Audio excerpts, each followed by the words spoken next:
ajaran Islam. Yang pertama ada tawakal kepada Allah. Tawakal kepada Allah adalah sikap percaya dan pasrah kepada kehendaknya, yaitu Allah SWT. Mempercayai bahwa segala sesuatu yang terjadi adalah kehendaknya dan melepaskan diri dari kecemasan yang berlebihan adalah kunci untuk mencapai ketenangan batin dan kebahagiaan yang hakiki. Yang kedua ada syukur. Syukur merupakan perasaan bersyukur kepada Allah SWT atas segala nikmat yang diberikannya kepada kita semua, baik nikmat yang besar maupun nikmat yang kecil. Membiasakan diri untuk selalu bersyukur akan membawa kebahagiaan dan kedamaian dalam kehidupan kita.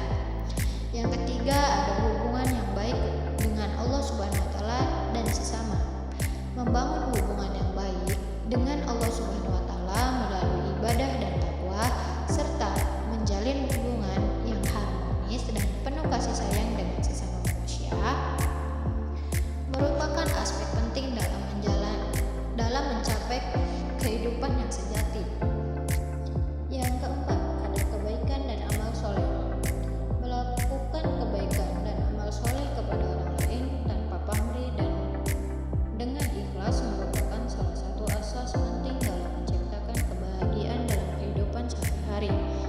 Lalu ada yang kelima yaitu keseimbangan dan keharmonisan. Menjaga keseimbangan antara berbagai aspek kehidupan seperti pekerjaan, keluarga, dan waktu luang membantu menciptakan kehidupan yang harmonis dan memuaskan. Yang keenam ada penerimaan dan sabar. Menerima takdir Allah dengan lapang dada dan bersabar dalam menghadapi cobaan dan ujian hidup adalah prinsip yang sangat ditekankan dalam Islam.